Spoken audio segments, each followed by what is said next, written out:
প্রভু কিছু করুন, দেবাদিদেবকে থামান। উনি রাত ভাঙলে স্বর্গ মর্ত পাতাল ধ্বংস হয়ে যাবে।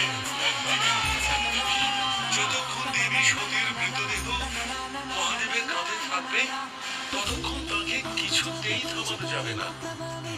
মহাদেবকে শান্ত করতে গেলে দেবী সতীকে মহাদেবের থেকে দূরে সরাতেই হবে। তাই করুন প্রভু, তাই করুন, না হলে দেবাদিদেবের এই ক্রোধানলে সমস্ত ব্রহ্মাণ্ড একদম ধ্বংস হয়ে যাবে।